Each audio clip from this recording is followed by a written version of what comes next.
Greetings to everyone who is concerned about the public affairs of the country at the present time, which is obviously taking a turn for the worse, and I'm referring to the eruption of communal violence of serious magnitude in various parts of the country, particularly Manipur and the state of Haryana. When these things happen, we get carried away by the physical details of the media description or media narrative. And the media narratives become so overwhelming and all pervasive that we fail to reflect on the deeper significance and long-standing implications of these symptoms of collective pathology.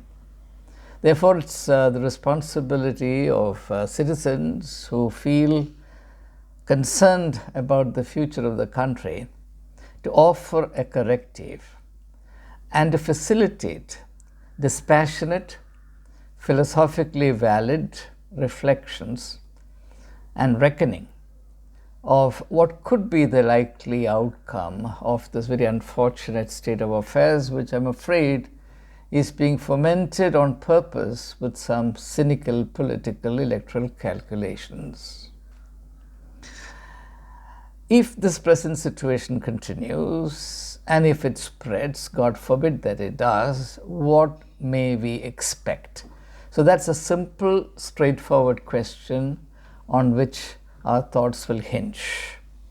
So it has to be kept as a point of reference in our mind from start to finish as we begin this journey of reflecting on this important contemporary situation.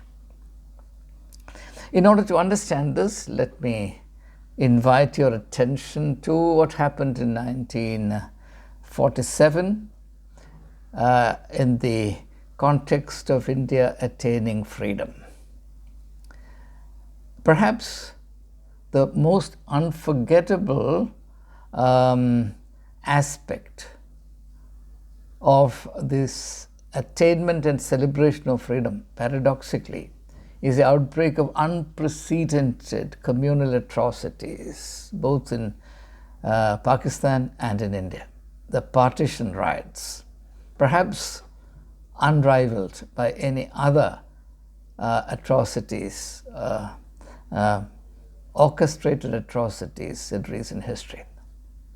Now, it's important for us to realize that the outbreak of these communal atrocities or atrocities based entirely on religious identities happened in the wake of the attainment of freedom. So if we think logically, there is a connection between freedom and rights. If we are not free, we won't riot. If we are not free, we will not kill people, kill each other, set fire to property, and paralyze life and create massive human misery.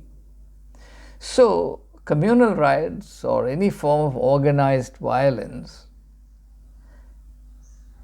urge us to realize the fact that underlying all of them is a common factor, the common denominator, namely freedom, and particularly the immaturity of the people in using freedom with discipline, responsibility, and a concern for others. In simple terms, attaining freedom without realizing or without attaining the capacity to be free. Now, how did the people of India lose the capacity to be free? We were subject to centuries of domination. For nearly 700 years, we were under the Mughal domination. For the next 200 years, we were under the British domination. The East India Company came here, and because of our utter incapacity to be a united people who feel for each other, foreigners came and dominated us, and therefore we were subjugated. And to be subjugated is to undergo serious damage to our inner life. we acquire what I would call a psychology of subjugation or a slavish mentality. Now, I don't have to explain this. You know very readily that a slave is one who is unused to the logic and the dynamic of freedom. A slave is never allowed to be free. I mean, that of course is a truism. A slave is always directed, controlled, used as per the intention, priorities of somebody else.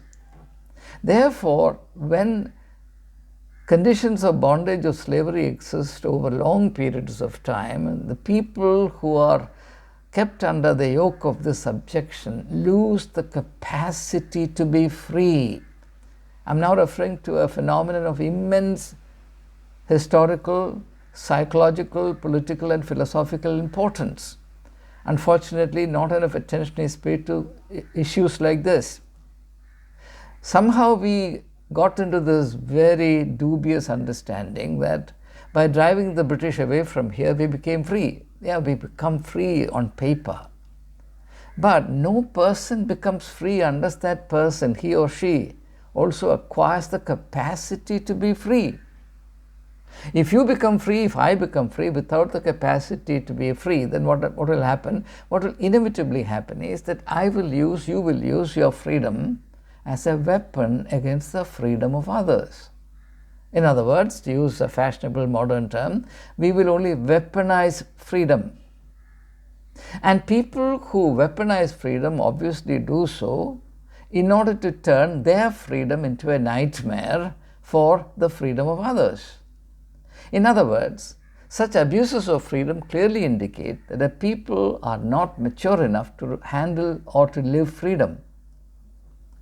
So, the outbreak of the massive and miserable partisan riots should have alerted this country to the fact that there was a tremendous agenda to be undertaken, and that is to prepare the people of India for the mature exercise of freedom.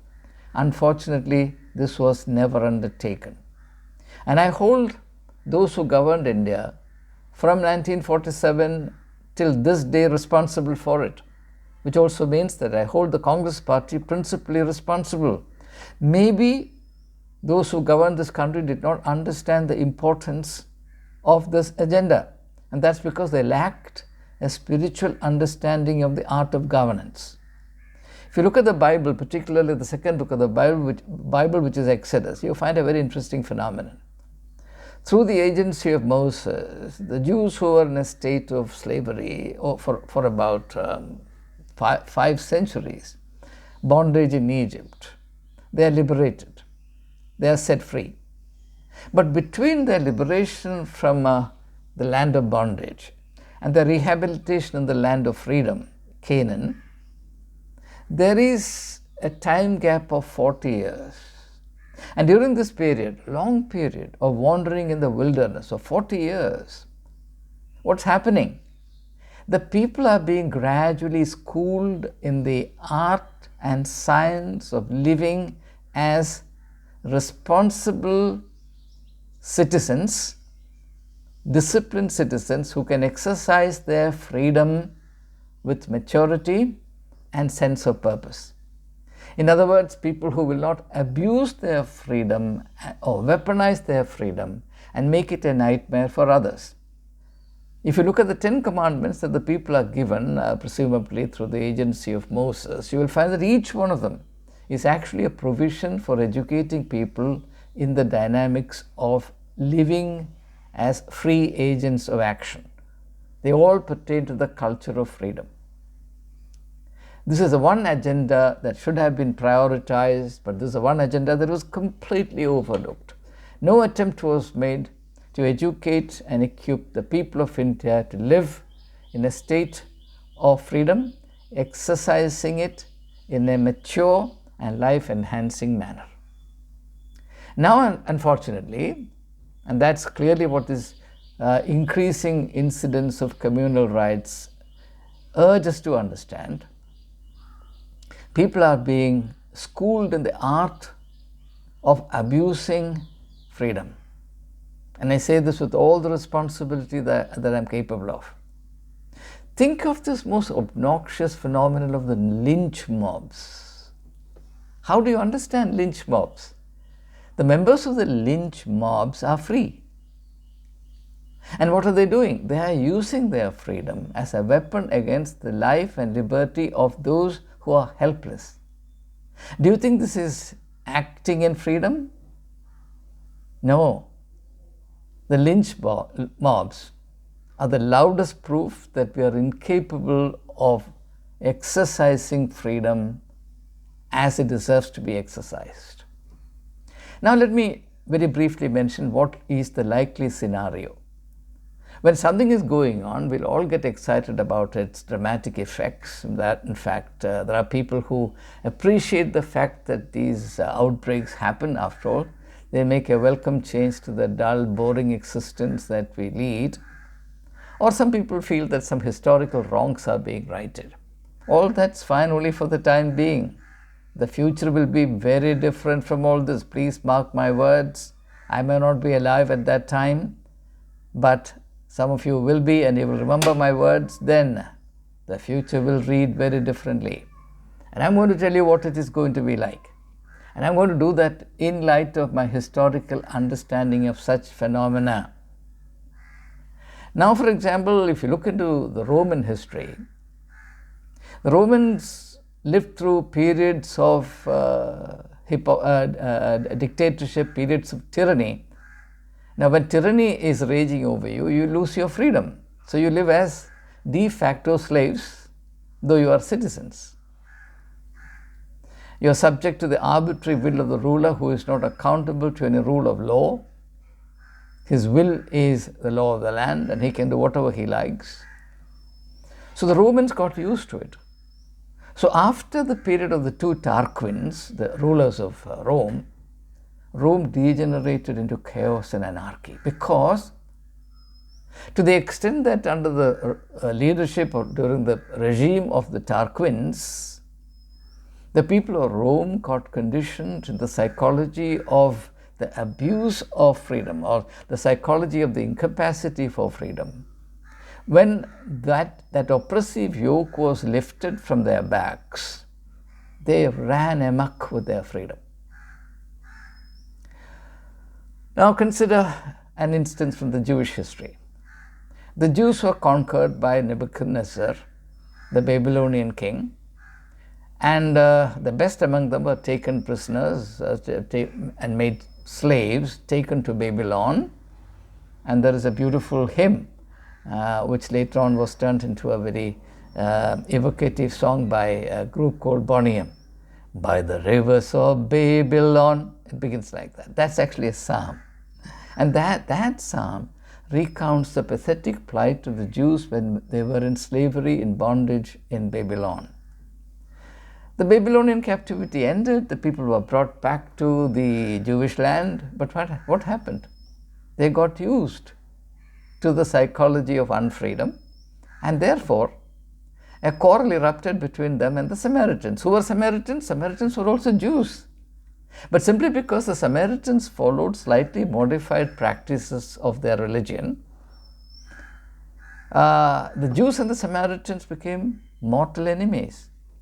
And if that can happen within Judaism, which is one of the most astonishingly homogeneous religious group, how much more will it happen in the Indian context, which is an assortment of widely and wildly differing religious sects, from the high caste to the lowest caste. It's impossible to document the number of castes and subcastes that we have. The idea of one united, homogeneous Hindu community is a myth. The reality is that it is a picture of irreconcilable contradictions and fissures. So once the psyche of India gets used to the capacity only for abusing freedom, once the present political rivals and enemies are finished off, that account is settled. The next phase will begin, and you will have tremendous internal convulsions, because that's the only thing I have seen in history. I have not seen an exception to this in any part of the world, in any period in history. Therefore, I can only hope and pray that historical sense prevails, and that those who foment trouble and communal alienation and propagate a culture of violence and the massive organized abuse of freedom, they will stop in their tracks and think as to where they are headed and where the country is being taken. This is in the metaphor of Jesus Christ. This is the broad way that leads to everlasting bonfire. It's a path to assured self-destruction. It's my duty to flag this concern, and I place it before all of you for your mature consideration. I have not exhausted this topic, as you know. I'm going to conclude, and I entrust this insight to you in the hope that you'll continue to pursue it and explore this further, as well as begin to discuss this and spread this awareness, which is the least you can do by this country if you love India as I do. Thank you, and I wish all of you a very meaningful day.